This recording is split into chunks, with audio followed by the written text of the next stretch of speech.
Hello, my name is Oumar Ba. I'm an assistant professor of international relations at Cornell University. My talk today is titled "The Blasting Humanity, Trust, Trusteeship, and Nuclear Colonialism." It looks at the history of the U.S. nuclear test in the Marshall Islands and its connection with the UN Trusteeship Council.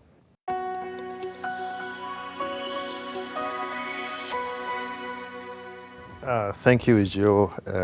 I'm really grateful for the opportunity to share some of the preliminary work that I've been doing over the past few months. I'm also grateful to all of you for being here. It's a quite sunny day outside. And also to Alison for helping with the logistics. This project, this chapter is part of a broader book project that I'm working on that is somewhat framed around a critique of what we often take to be at the foundation of the liberal international order. I go back to the immediate post-World War II era, mid-40s, late 40s, and early 50s, to revisit some of the key questions around how the post-World War II order came to be and what we take to be the main predicates of the current liberal international order. This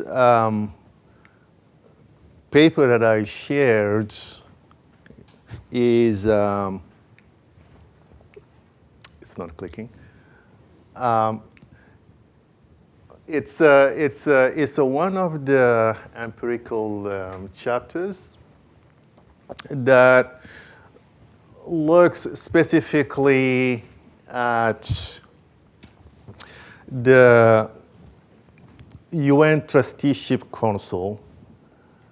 Why the UN Trusteeship Council? Because it's one of the 6 organs of the United Nations, which I think has received less attention from IR scholars. It's not like the Security Council, it's not like the General Assembly or ECOSOC or the UN Secretariat.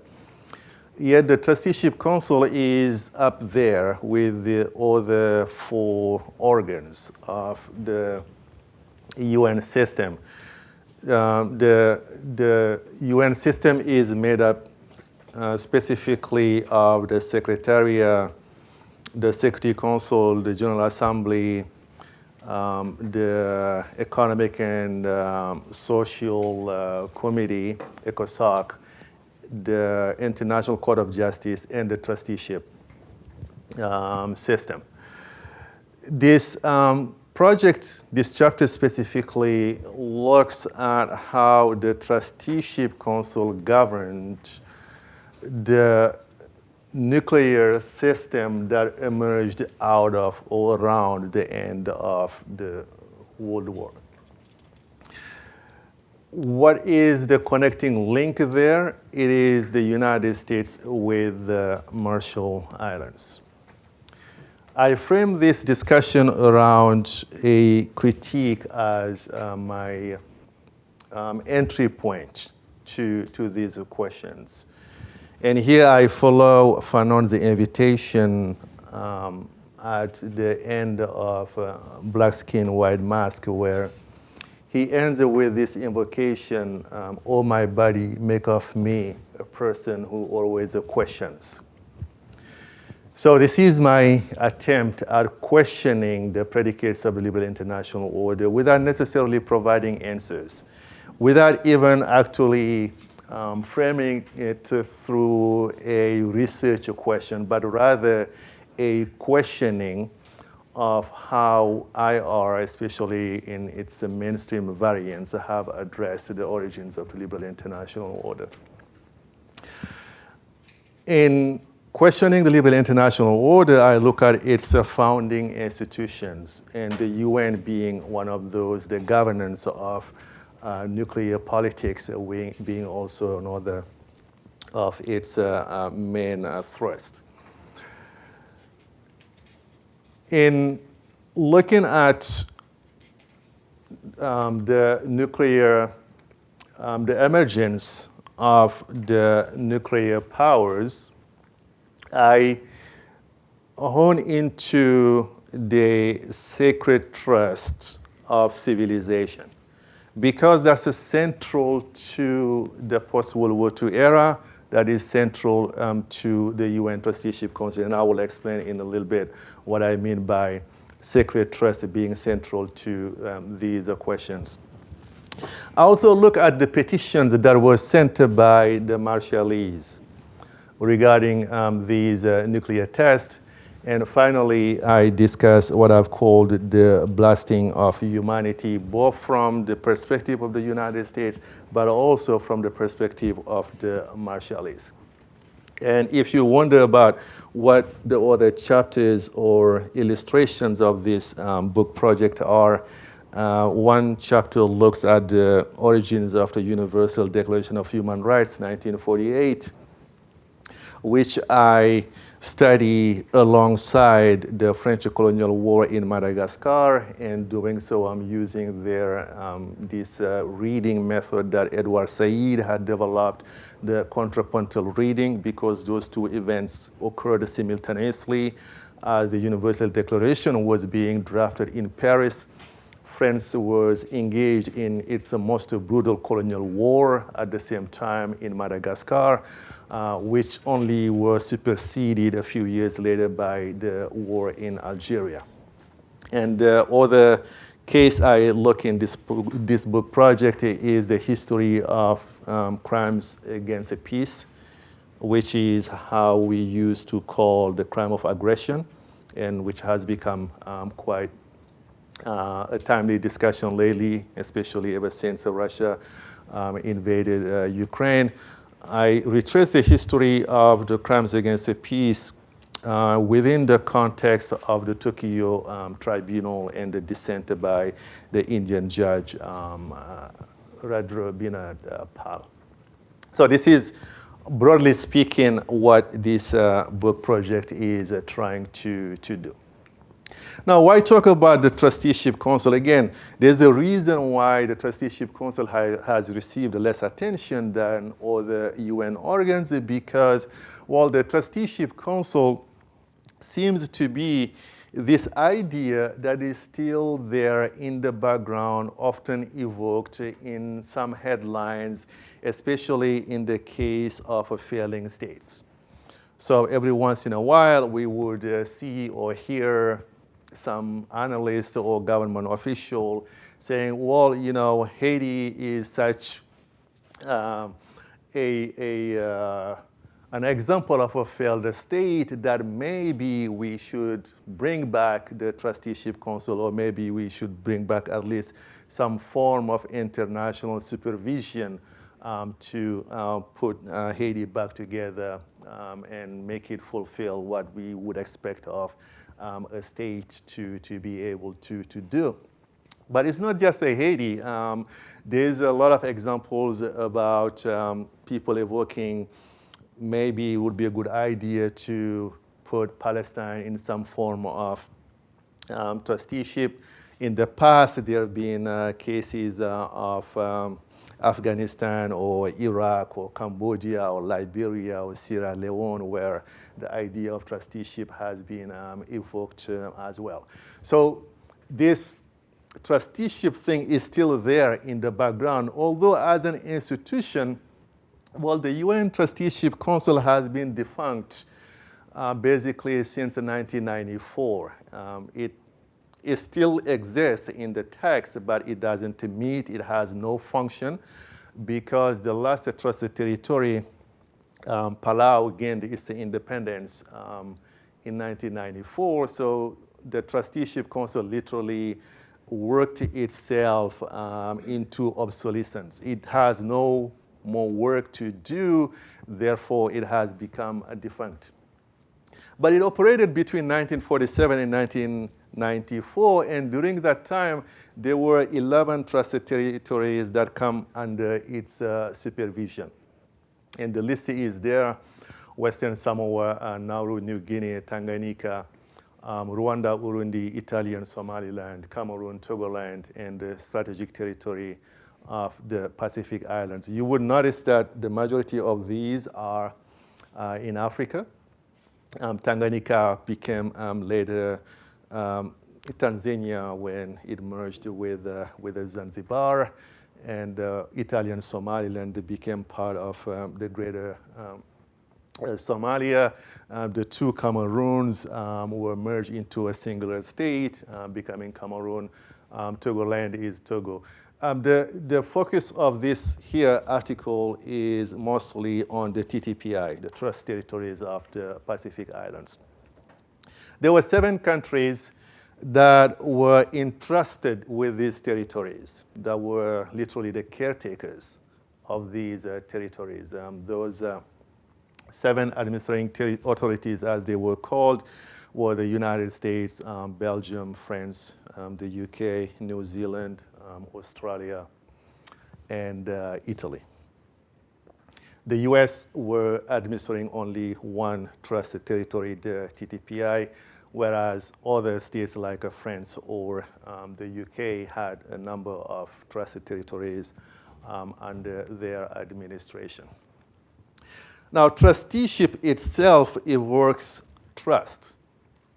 And that word trust here comes out of the covenant of the League of Nations. In its Article 22, which had established the mandate system. So the Trusteeship Council is a legacy of the former League of Nations mandate system, wherein it says that there should be applied the principle that the well-being and development of such peoples form a sacred trust of civilization. What the League of Nations refers to here is that at the end of World War I, there were 3 empires that collapsed. The Ottoman Empire, the Austro-Hungarian Empire, and the German Empire. So the question was what to do with those territories that were part of those empires. The League of Nations decided there were some of these former possessions that were civilized and developed enough, therefore that had reached a level of a sacred trust of civilization that they could become independent right away. That's how we got a lot of countries in Central and Eastern Europe to become independent after the fall of the Austro-Hungarian Empire. There were a number of territories which were not quite there yet, but could get there in a short period of time, mostly the former Ottoman Empire possessions, which was put under the Class A mandate territories. And then a number of territories, mostly in Africa and in the Pacific Ocean, that were deemed to not be there yet and needed to be administered until they would reach such a level of development. Therefore, they were put under Class C of the mandate system. Now, after World War II, when the League of Nations itself disappeared, the question was, again, what to do with those former mandate systems. Hence, the League of Nations were no longer called mandates, but rather now called trusted territories, but it's literally the same thing. And you would see that Article 73 of the UN Charter reproduces the same exact language that we found in Article 22 of the League of Nations Covenant. Now, this standard of civilization seems to be the device through which territories would be put under international supervision, under the care of a colonial power, but these were not administered as colonies. These were not really colonial possessions, but rather a state called an administrating authority would be entrusted to care for these territories, and the states would actually be required to provide a report, an annual report about what they have done that have helped these populations into getting to self-sufficiency and self-government. But as such, the standard of civilization is also this weird device that always oscillates between both a promise but also despair. And this is what Intina Zuvela refers to when talking about this double dynamic, one of logic of improvement and the other one a logic of biology. The sacred trust of civilization is viewed as a possibility of taking these populations to a higher level of development where they would eventually be able to govern themselves. So that's the logic of improvement, that through establishing some a system of government and some programs, the administering authorities would be able, for instance, to take Rwanda, Urundi, or Tanzania, or Tanganyika, up to a level where they could become independent states and be self-governing. At the same time, there's also this level of biology, which is based on a racist idea that these polities, these populations, could actually not be able to stand on their own 2 feet in the international system. So although improvement is possible, there's also the opposite dynamic that there's something inherently wrong or deficient about these territories that they could not actually be able to be functioning entities within an international system through self-government. So this is Zuvela's argument, which also somewhat links to an earlier argument that Anthony Ng had made about imperialism and the origins of international law, where Ng talks about the dynamic of difference. There's always this lag that exists between the civilized West and the not yet quite civilized rest. And this lag would function oftentimes through a vocabulary that shifts across different times. You can think of, for instance, the unequal treaties between European colonial powers and China. You can think about the vocabulary of development and the Bretton Woods institution. You can think of more recently the vocabulary surrounding the war on terror. So although the context does shift, this lag that is still present in various forms, which Ng has called the dynamic of difference. Getachew has also a similar argument about inclusion being actually a form of exclusion. So being included but through a higher cost of entry is also a form of exclusion. One example being Liberia and Ethiopia being members of the League of Nations, for instance, but unequal burden membership where the cost of entry is higher, but also the inclusion is meant actually to be able to control better these entities. Now, interestingly, the populations in the trusted territories were able to use the system itself as a basically trying to subvert the system or use it in a way that would help them make their own claims. Because they realized that what the UN was doing after World War II was creating a system that would help make the governance of colonialism perpetuate itself and even more efficient. We tend to think about the post-World War II era and its institutions as a linear progress line where the world emerged out of the age of empire into a number of states that got into the international stage through decolonization. That's a true story. But it's only part of it because the UN and the institutions that were created at the end of World War II was also meant to make the world governable through empire. It was meant to make literally the world safe for empire. So therefore, the UN, especially the General Assembly, became part of an anti-colonial struggle only or despite itself. It was the peoples in the colonies, in the trusted territories, for instance, who made use of their right to petition. The right to petition itself had been debated during the drafting of the Universal Declaration of Human Rights, where there was an argument that was being made that people should be able to petition the UN when their rights are violated.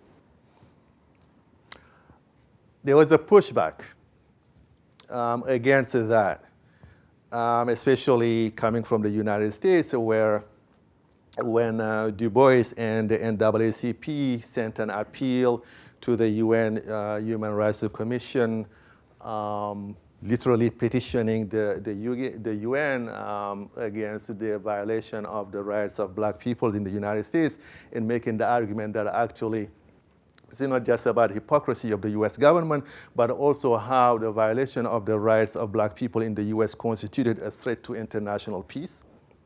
This is the argument that the NAACP made, and Eleanor Roosevelt blocked that petition to be heard by the UN, and claiming that we should not let or give the Soviets an opportunity to actually bash the US government, but also that we have so much free speech in our country that every minority would then be using this opportunity to basically go and complain at the United Nations. And France reasoned the same thing. René Cassin, who was the French representative, also argued that this petition shouldn't be developed as a right, because then the peoples in the colonies would use the UN system to complain against the colonial powers. So instead, René Cassin argued that it is the right to petition one's own government that should be granted, but not petitioning the United Nations. But interestingly, at the trusteeship, this right was granted. So people who lived in the trusted territories were granted the right to send the petitions to the UN and complain about the administering authorities, which they could do either through sending letters to the UN Secretariat or handing over their petition to the UN visiting missions, because the Trusteeship Council was supposed to send a visiting mission to these trusted territories every 3 years. That's how, for instance, African population, for instance, sent so many petitions, especially from the Cameroons and Togoland to the UN, that the British started complaining that petitions had become a sport in Africa, basically. And I'll come back a bit later about the Marshallese sending their own petitions against the US nuclear test there. Now, briefly, the connection here with the nuclear bombing of the Marshalls is how the Marshall Islands were not a US colony. It's not like the French detonating their bombs in Algeria, for instance. It was not part of the territory. It's not like the Soviets detonating their bombs in Kazakhstan. The Marshall Islands had a unique status here as a trusted territory that was administered by the United States on behalf of the UN. Yet the US detonated 67 atomic bombs and thermonuclear bombs in the Marshall Islands between 1948 and 1956. In total, the US detonated a bit over 1,000 nuclear bombs throughout this Cold War period. So more than all other countries combined, because in total there's been about 2,000 nuclear devices that were exploded during that period. Therefore, when we think of nuclear weapons, especially in IR, I think we are missing a big chunk of what nuclear weapons and nuclear policy ultimately is, which is that the IR literature focuses so much on deterrence and proliferation or nuclear taboo that we tend to forget that there's not just 2 bombs that were detonated in Hiroshima and Nagasaki, as a lot of people take to be the case, but there was, in effect, a nuclear war. There was territories and populations that were being bombed throughout that time. So effectively, what we take to be nuclear peace is not one.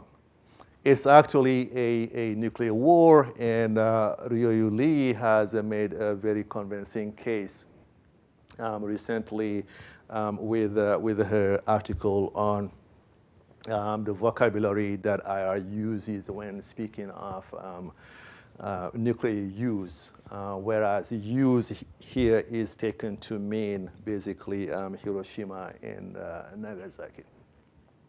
And I argue that the bombing of these territories is oftentimes predicated on the idea of bordering humanity, that humanity is not taken to be as all-encompassing, that there are different levels, and there is also some edges of humanity, and it is at these edges of humanity that the nuclear bombs were being detonated. And in the text, I'll go through a few examples of how the Marshall Islands ended actually being chosen as the site of these nuclear detonations, because a set number of criteria had to be found, that it had to be under US effective control. The Marshall Islands were German colonies starting in 1885. And at the end of World War I, when the German Empire collapsed, Germany loses its colonial possessions. So the Marshall Islands are taken away from Germany by the League of Nations, and they are given to Japan as a mandate, part of the League of Nations mandate system. Japan loses World War II. The islands are taken away from Japan, and the United States administers the islands for about 2 years under US military administration until the US puts it under a UN trusteeship supervision. But interestingly, the US decided to do that with a caveat that the Marshall Islands would be taken as a strategic area for trusteeship. That's the only trusted territories with that qualifier. And what this strategic area means is that the agreement says the US could still use the islands for military purposes. The US interprets that as meaning that it can also use it as a site for testing nuclear weapons, which India and the Soviet Union would contest. Now, because I said earlier also that the trusteeship system allowed petitions to be sent to the UN from the populations in those trusted territories, the Marshallese in 1954 sent a petition to the UN to literally say that these nuclear bombs are harming us, and they are a violation of the trusteeship agreement, and the UN should make the United States stop the nuclear bombs. They also, interestingly, added that if the US can't do that because they think the test had to continue for the sake of humanity, then we are asking them to take the measures to minimize the negative effects of these of the test. The US, with the support of France, the UK, and the Belgium, the other administrating authorities that were members of the Trusteeship Council, would then make the case that these tests must continue because they are actually for the sake of humanity, that these tests are for the sake of world peace, and it is in the interest of the global community that the tests continue. And of course, this was in reference to the Soviets that also were developing their own nuclear prowess at the time. And twice, in 54 and 56, the Security Council votes in support of the US that the measures have been taken to minimize the negative effects of the test. And absent a world disarmament, it is in the interest of everybody that these tests continue. So I argue here that this is not just a petitioning of the humanity of the Marshallese, because the Marshallese said this is harming us, you should stop it. But the Marshallese also say that if these tests are needed for the sake of humanity, we accept you continue them, provided that you minimize their negative effects. So the Marshallese are thinking also in terms of a humanity that is all-encompassing. The US is also replying with a humanities-linked vocabulary, because these tests must be pursued for the sake of humanity. And I'm focusing here on the question of humanity because also it's a central to liberalism, it's a central to the liberal international order. But I'm looking at here at how all these different constitutions have a quite not the same understanding of what humanity encompasses in this question. The petition were not just from the Marshallese. There were also a lot of private citizens who sent petitions to the UN against these nuclear tests. And one that I came across in these archives is this guy who was a boat maker who lived in the suburbs of Boston, who sent this petition to the UN, addressed it specifically to Dr. Ralph Bunche, the political scientist, IR person who worked at the State Department for a very long time and was also an UN undersecretary. Basically, this is one of the many petitions that came from private individuals also about the US pursuing its nuclear test in the Marshall Islands. These petitions and protests continued up to the mid-'80s, up to close to the end of the Cold War. This is a flyer that I found about some protests that were being staged in 1987 in front of the US embassy in London. It was organized by this organization, the Nuclear Free and Independent Pacific. It was a feminist organization led by women from the Pacific, but that had also chapters in a lot of European capitals.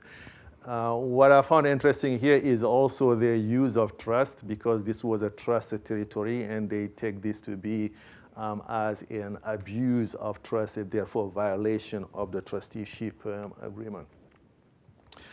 My discussion of this blasting of humanity, again, how humanity was invoked by the Marshallese, the US government, the UN Trusteeship Council, yet humanity was also being blasted through these nuclear devices. That's the one picture of the Marshallese from Bikini Island being evacuated prior to the detonation of Operation Crossroad. And the quite familiar now picturing of what a nuclear blast looks like. Even though both images do represent a nuclear blast, we have come to use the explosion as a signifier of what constitutes a nuclear explosion at the expense of looking at the human level of these nuclear explosions. Now, nuclear explosions themselves are a spectacle. This is a picture of folks who sat as, people would sit in a theater, for instance, about to watch an explosion of a nuclear device in the Enewetak Atoll, which is close to the Bikini Atoll in the Marshall Islands. So this spectacle can be viewed live, as these folks are doing, or the images can be captured for posterity. There's always this very much spectacular, as in a spectacle, display of the blasting of humanity. The nuclear blasts are also a performance. That's why they are staged. The cameras must be ready. The scientists must be ready to conduct the post-explosion studies. In 1946, Operation Crossroad was the biggest news item. This is the one that was detonated in the Bikini Atoll. One interesting point is the 1946 explosions were prior to the Marshalls becoming a trusted territory. So this is when the U.S. military was still administering the Marshall Islands. But also the sheer number of the people who are involved in this performance of a nuclear detonation, 42,000 U.S. Military and scientific personnel, 175 reporters. There's also some numbers in the text about how many pigs and goats and rats were involved and transported so as to conduct the studies afterwards of irrigation on these animals. So the nuclear blast that blasts humanity is a spectacle. It is a performance. It's also a veil, because we know that nuclear policy and the development of nuclear weapons has always been shrouded in secrecy. There is actually a lot that we do not know and we cannot know because of the secrecy that surrounds nuclear policy and nuclear development. So as such, it is also a veil as a program, but it also obscures. The blast itself does obscure, it does obliterate, and it does erase life, it does erase cultures, it does erase modes of being. So this is how I'm trying to think of this. As much as the blast itself is spectacular, a performance, meaning is a stage to be watched and marveled at, but at the same time, it's shrouded with a secrecy as a veil. It is also a void. This is a picture of what is called the dome in Runit Island in the Marshall Islands. It was a crater that came after a nuclear explosion there, a nuclear bomb that was detonated, and afterwards, the crater was filled with radioactive material from all the nuclear sites. And then this cement has been put on top of it to contain the radioactive materials that's in it. The radioactive material, the plutonium-laced material that's in it, is supposed to have a life cycle of about 500,000 years, 500,000 years. Yes, the dome itself can only last as a structure a couple hundred years. Interestingly, the local population don't call it the dome, they call it the tomb, which again evokes this idea of it contains the ancestors it basically is a container of life that's being wiped out. And Karen Barad uses this example to theorize what she called avoidance. So there's the void, which is at the root of the word avoidance, and how the building of this dome itself is an avoidance because it is supposed to contain the radioactive material, yet it is known that these radioactive material would be there for 500,000 years, and the dome cannot last nearly as long as the life cycle of those radioactive materials. And finally, I get to the humanity at the edges of empire through the disposability and the dispensability of that not fully humanity. Racism, as it's been clear from what I've said over the past few minutes now, is the subtext of nuclear development. That one cannot think of nuclear powers, nuclear weapons, by abstracting the role that race and racism has played into the development of nuclear weapons. That the uranium is oftentimes mined in faraway colonies. The ones that were used in Hiroshima and Nagasaki was mined in the Congo, for instance. That these devices were tested usually at the edges of empire or in the faraway regions of the landmass of the state. That's true with the United States, going from New Mexico and Nevada to the Marshall Islands. That's true with the French, testing their weapons in the Algerian desert and then in the South Pacific. That's true for China, testing their nuclear weapons in the western region where the Uyghurs are located. That's true for the Soviets, who tested their weapons in Kazakhstan. So in each of these situations, we do see the edges of humanity, the edges of empire or of the state's landmass where the development of these nuclear weapons was made possible through the testing in these areas. These populations tend to be the ones who are disposable and the ones who are also dispensable because especially of two logics, the logic of geography and the logic of arithmetic. The logic of geography is that these islands are viewed as remote, and of course remote is always relative, but the remoteness is part of the construction of what makes these sites amenable to actually testing these weapons. So the remoteness, these islands are viewed as small, oftentimes, inhabited only by a couple hundreds of people. The Marshallese from Bikini Island who were evacuated were less than 200 people at the time of the detonation of the Bravo bomb.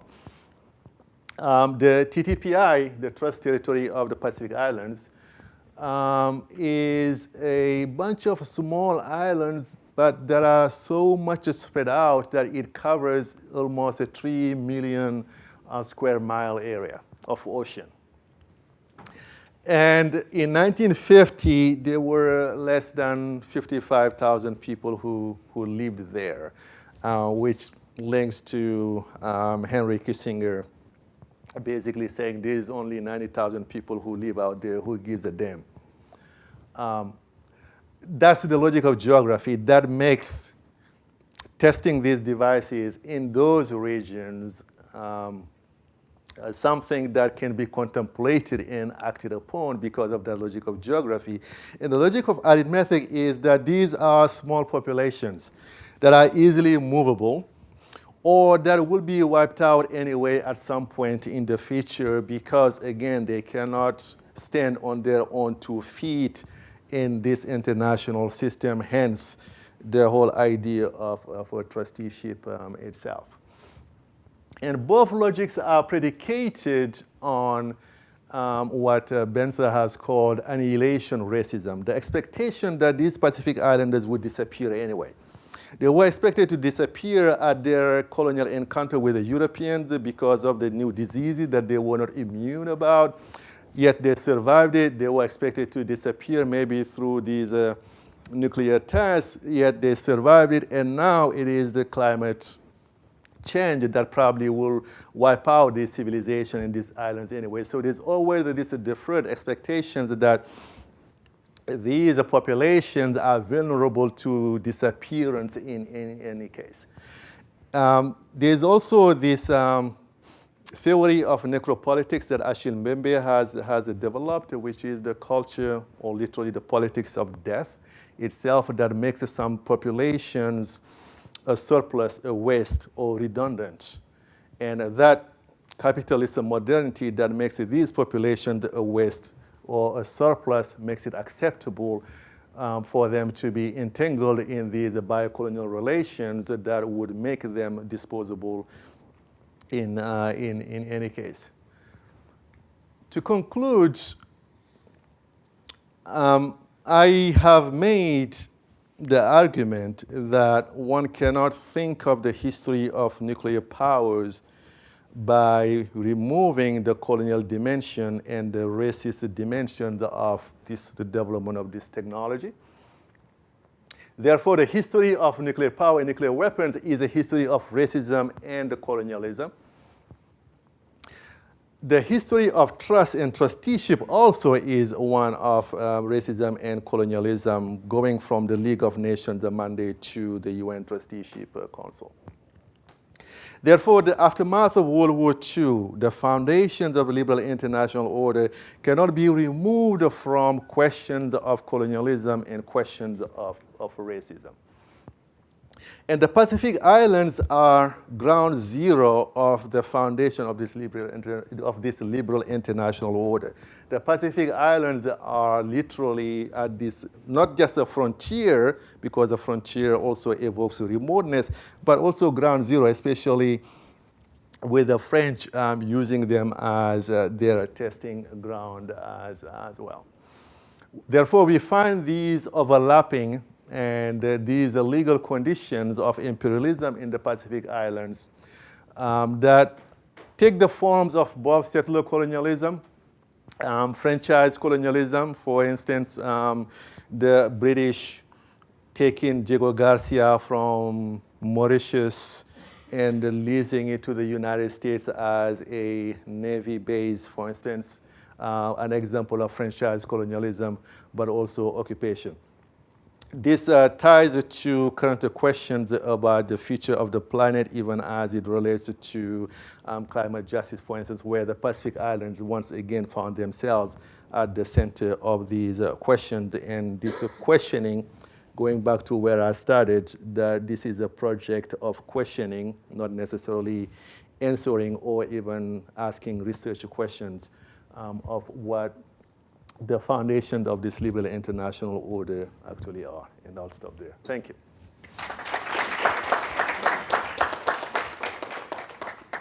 All right, I'm going to take the chair's prerogative and kick off with a question. Yes. Oumar, that was a great presentation. Thank you so much for bringing that to town.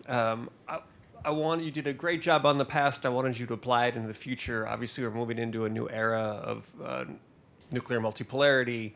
And I wanted you to talk about what you think is likely to happen and how that differs from what you put in the past. And then if you're comfortable sharing what you think should happen. Okay, good. That's a difficult question.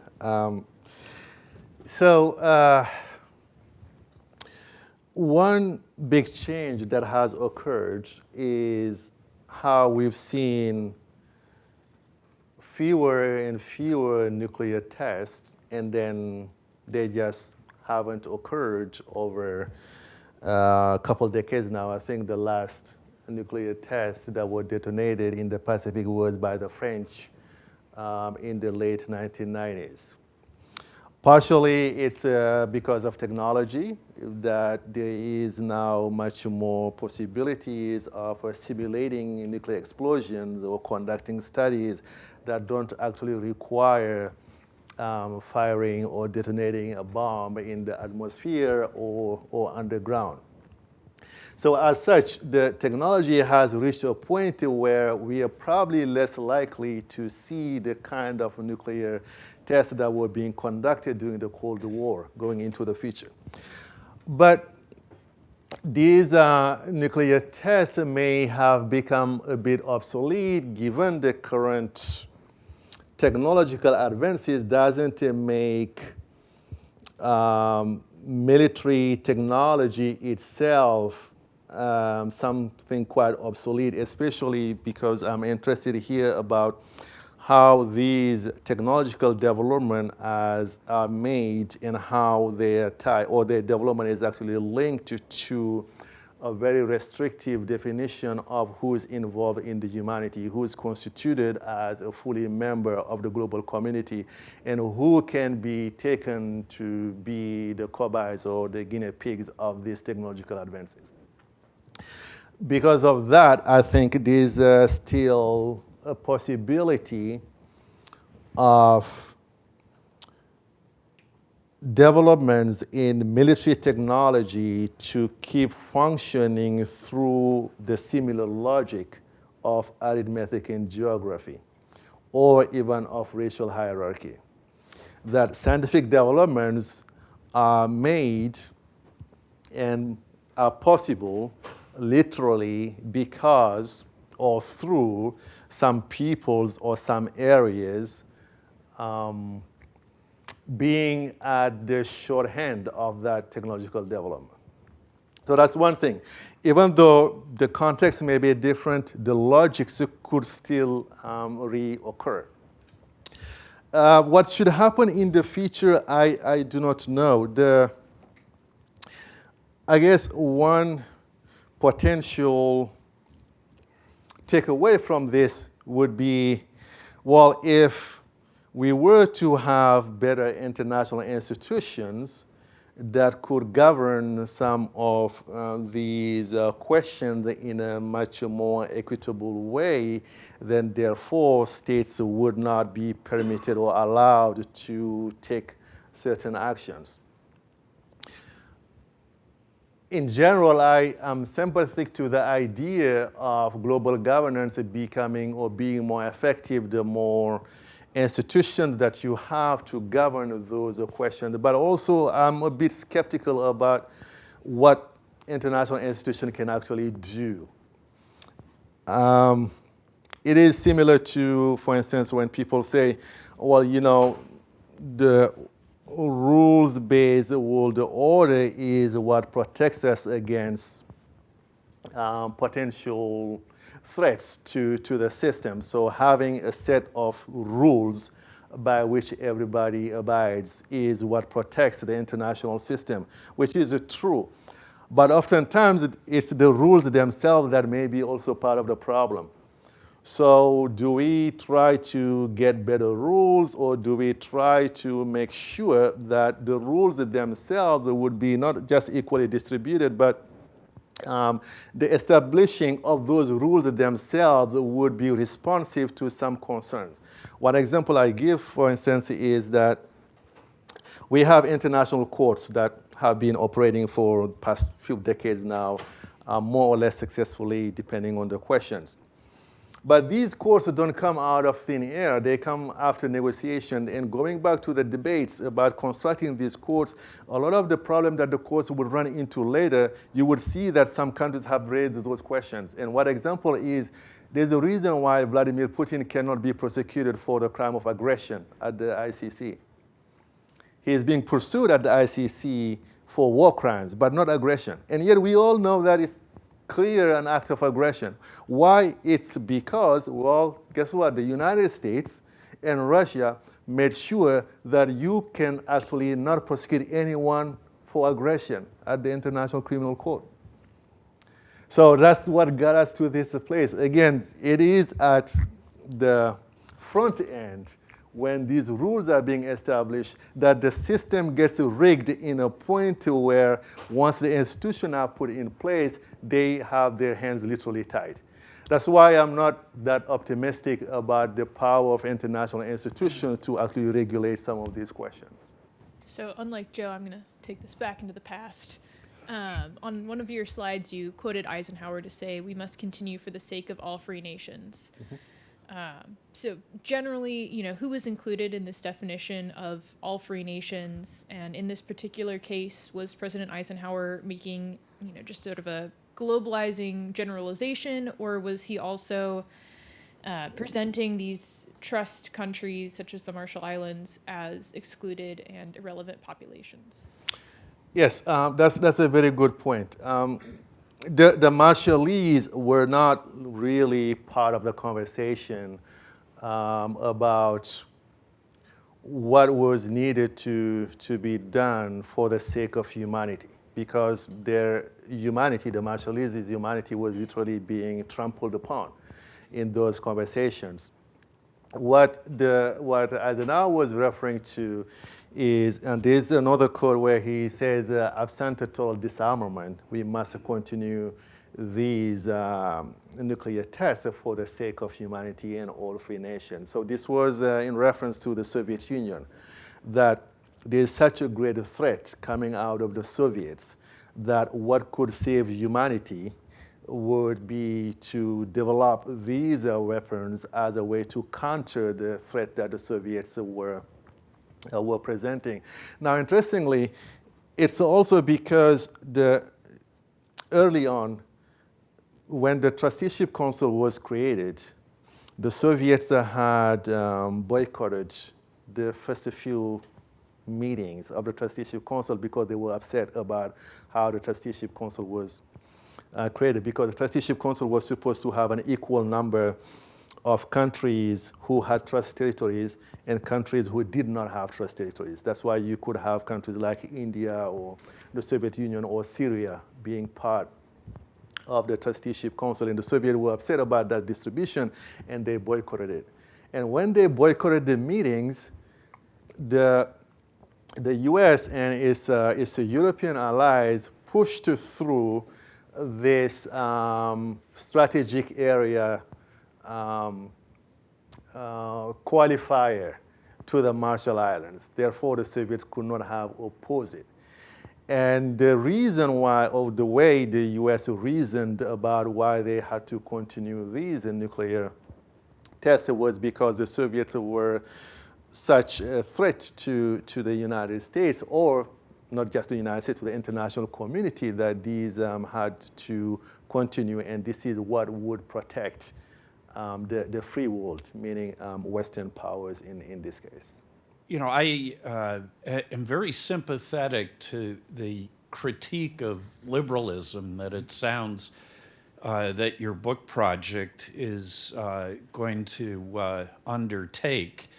And I'm also interested in the topic of the human cost of the nuclear age, and particularly nuclear testing. And so I read this with great interest. I wonder if you can help me understand a puzzle. Mm-hmm. Your argument is that the testing took place on the margins of civilization, and I think the testing in the South Pacific was certainly geographically and in terms of the number of people on the margins. But in thinking about the history of U.S. nuclear testing, as you pointed out, less than 10% of U.S. tests were outside the United States. Most of them were in the United States. And maybe you could say that the Nevada nuclear test site and the other places where the United States tested were on the margins. Although Professor Lindley and I actually have been to the Nevada nuclear test site, it's not very far from Las Vegas. And in fact, there's a famous picture from the era of open air tests of a mushroom cloud that the photograph was taken from downtown Las Vegas. but the bigger thing is that we know now that the human costs of especially open-air nuclear testing were certainly global, but also in terms of the United States.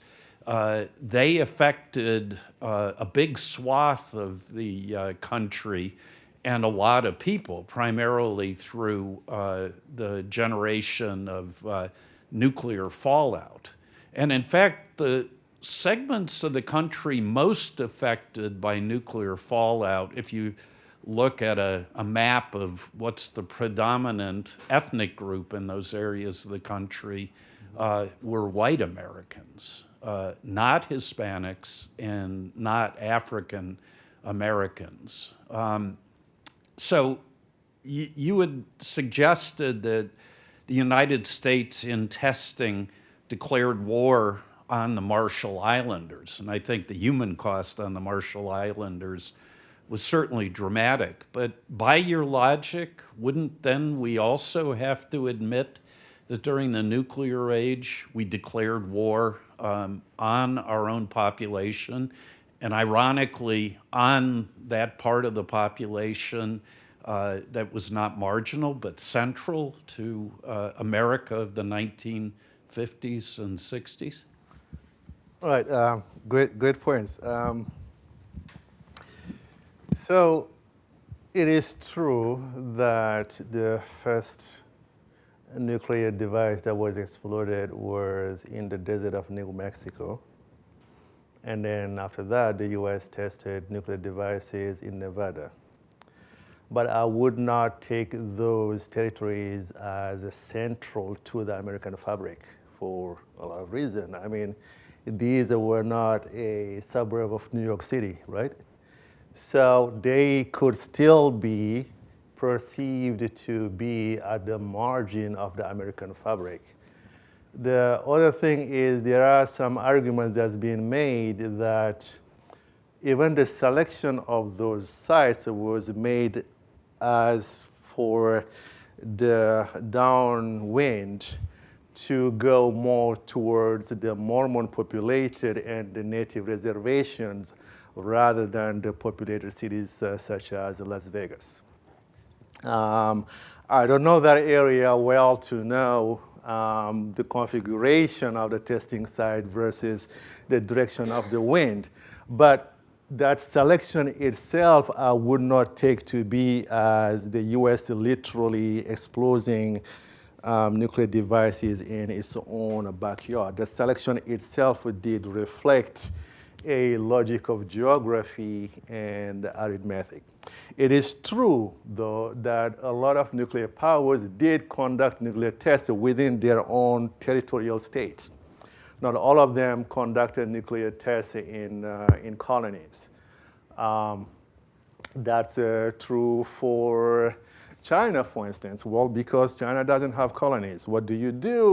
You selected the remotest region from your main populated area that is located with populations that are socioeconomically disadvantaged or even racially differentiated. And that logic is still there at a different scale.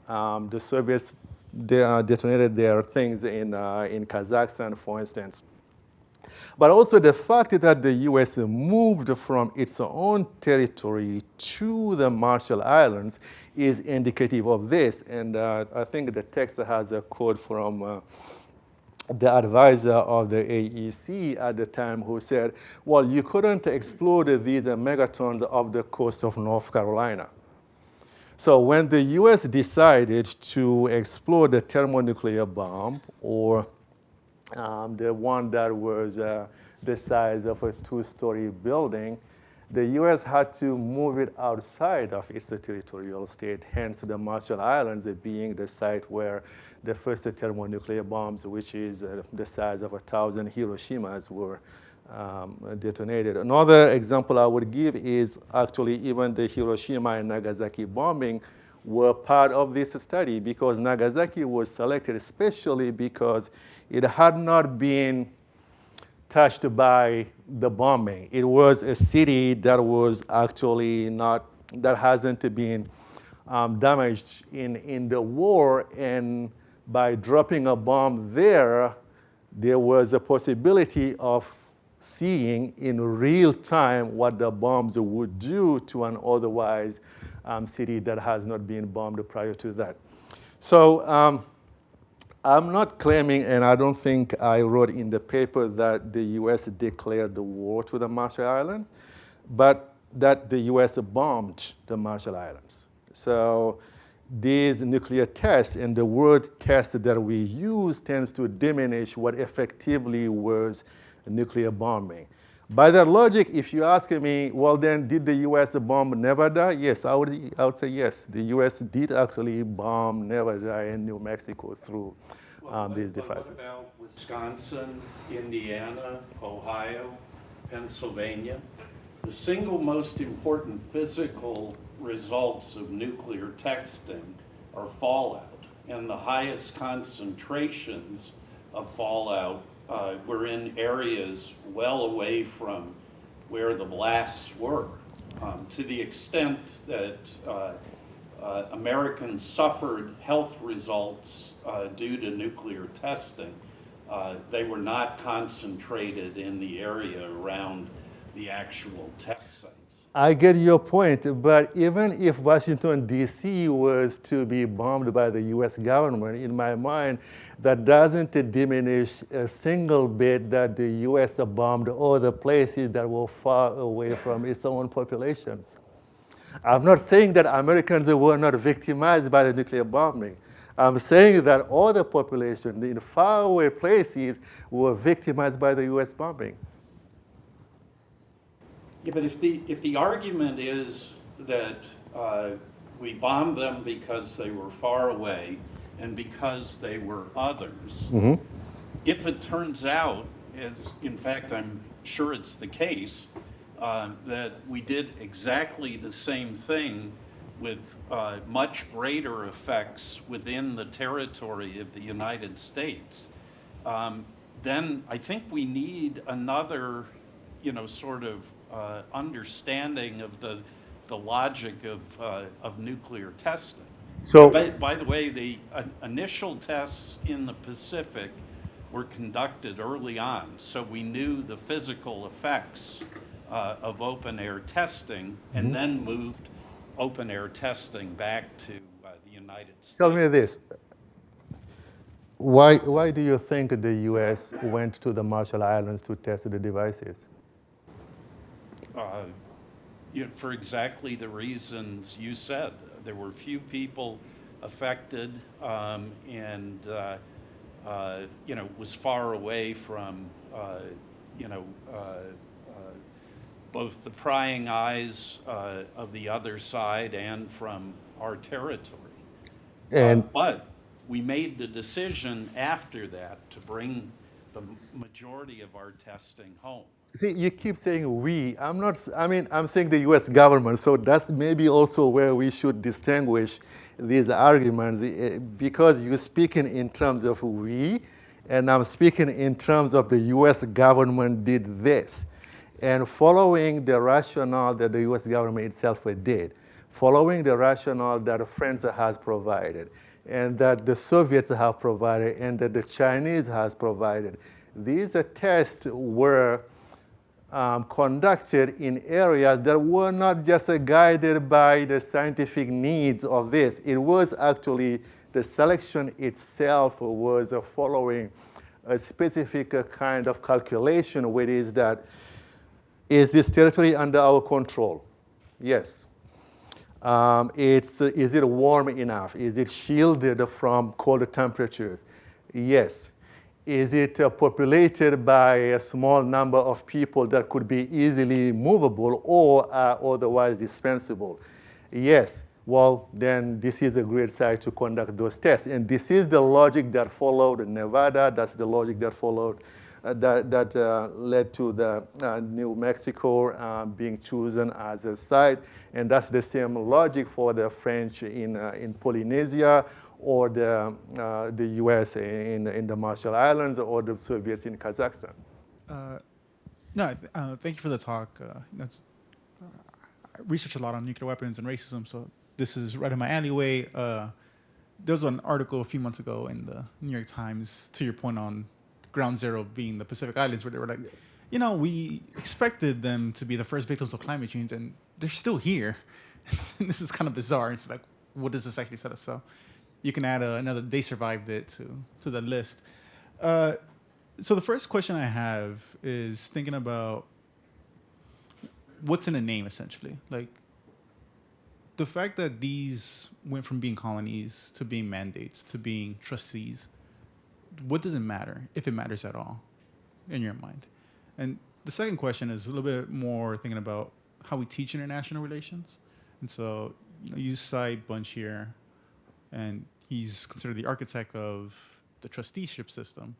But even before him, during World War II, Du Bois, Bunch, and a few others are writing on, this Phelps Stokes Fund report on, like, what should America do with Africa? Yeah. And there's a compromise where essentially the report says we should make them trusteeships.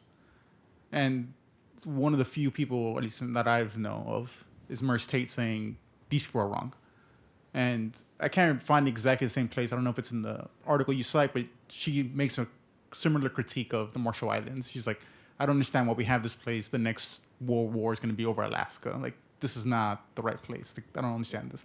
And so when we think about, in a context of diversifying who we read, who we teach, when we teach IR, like, what does this actually tell us about, a black way of doing IR, international relations? Like, to me, it sort of seems like it's the same debates that we're having today, where it's the same deal. Like, I can't imagine it being differently, even if these people were being taught, if they had been taught for decades. Like, I don't know how you think about, just the way we teach IR, who we teach, or what differences they need to make. Thank you. Yes, great questions. On the question of the Pacific Islands still being here, a very good book that I read recently, written by Pacific Islanders, Anais Maurer, called Ocean on Fire, where she's making this argument that the expected disappearance of the Pacific Islanders has not materialized and probably will not, and that actually the Pacific Islanders have a lot to teach the world about post-apocalyptic survival, and that even this climate change that is occurring, if we were to pay attention to the Pacific Islanders and how they actually survived all these apocalypses in the past, we could learn more about how, as an international community, how to do it. I'm glad that you raised the question about Merce Tate. Merce Tate, by the way, is the first black woman who earned a PhD in political science from Harvard. One of the earliest in America's foremost security scholars, who also wrote about nuclear weapons, who wrote an article, I think it was in 1966, about the US nuclear tests in Marshall Islands.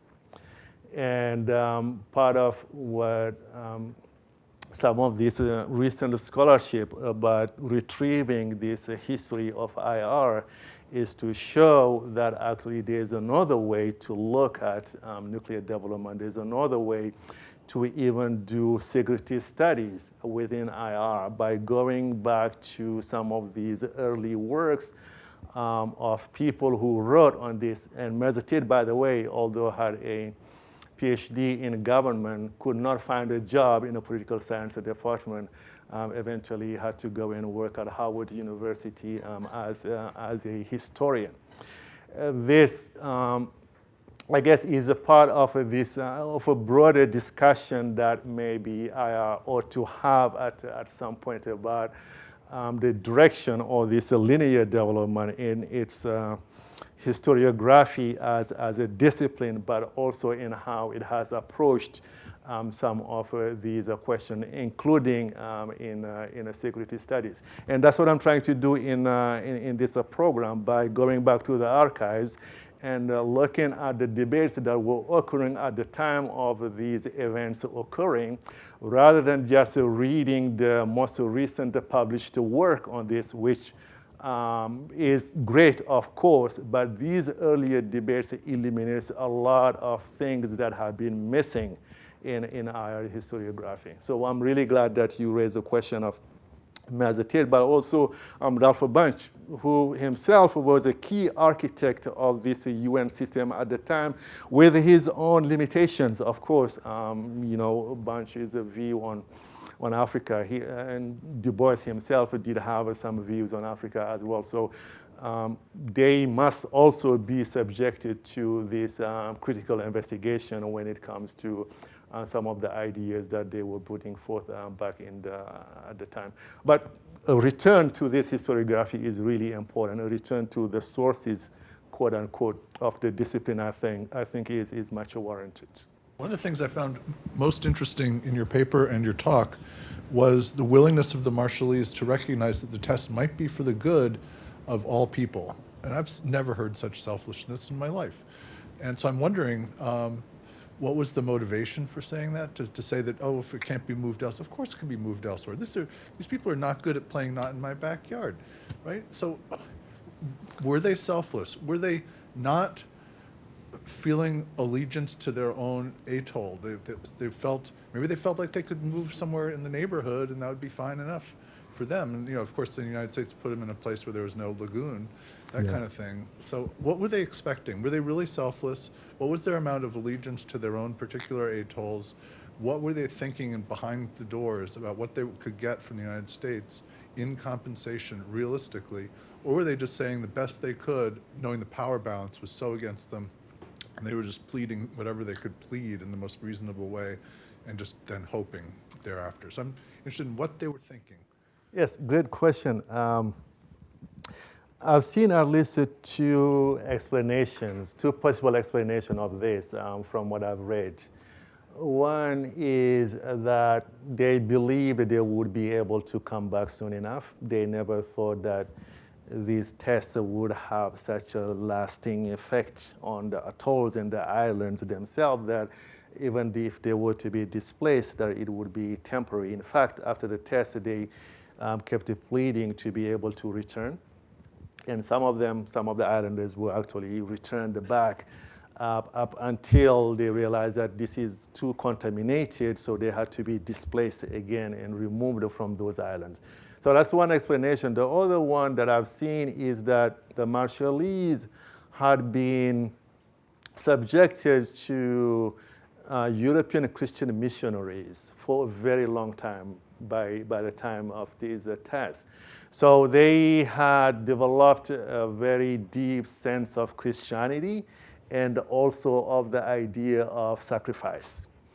This could explain why they were willing to sacrifice themselves for the sake of humanity if, again, they were to believe the U.S. argument that these nuclear weapons had to be tested because they could eventually end all wars. This is also another argument that the United States made, that these nuclear weapons would allow the world to move to a place that ends all wars and for the sake of humanity.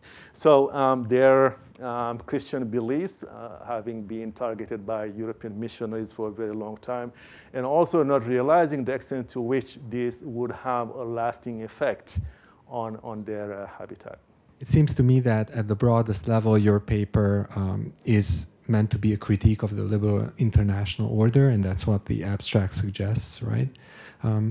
So I wanted to ask you if you could sharpen a little bit more the distinctly liberal element here, if there's one, and maybe contrast it with a non-liberal equivalent. So Michael Barnett and others suggest that there's a sacrificial element in every order, where some people are doing the sacrificing, others are sacrificed. And I think it would be really timely to think about what's distinctly liberal here. Is there a non-liberal equivalent? Precisely because it looks likely that the liberal international order is on its way out.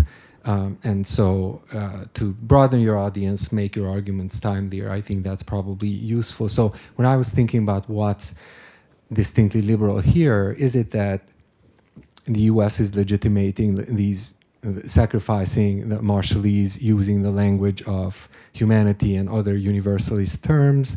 Is it that the motivation is what you call an annihilation racism? Is it that the instrument used is kind of the institution of trusteeship? Aren't these available beyond the liberal international order? What would be the non-liberal equivalent of these, if any, to legitimate, motivate, and implement these sorts of sacrificing? Yes. All right, good point. I think that's one of the challenges of presenting on a chapter, because it is not a self-contained argument.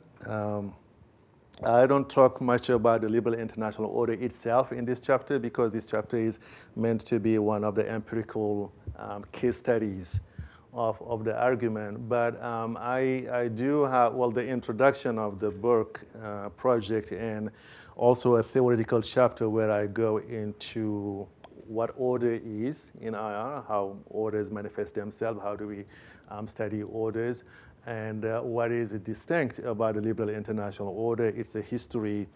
My framing device there is the anxiety about the future of the liberal international order. There's a lot of anxiety about, the rise of China. What does it mean for the future of a rules-based international order? So that's where I discuss these things. And I respond to specific arguments made by strong proponents of the liberal international order. Some of them historical, going back to the earlier liberals back in the 18th, 19th century, political theorists, up to the more recent stronger proponents of liberal internationalism itself. Now, when I provided that that framing there, then I moved to different sets of episodes at the foundation of the liberal international order. That's why I go back to the 40s and 50s, rather than focusing on current debates about the future of the liberal international order. I want to interject basically that the foundation of the system itself, which we call either the America-led international order that emerged after World War II, or even prior to that, which is based on open markets, some various forms of freedom, a number of minimum sets of rules about which the core of liberal internationalism agrees about. And I challenge those foundations by providing a critique of the Universal Declaration of Human Rights, which I would argue is foundational to the post-World War II liberal international order.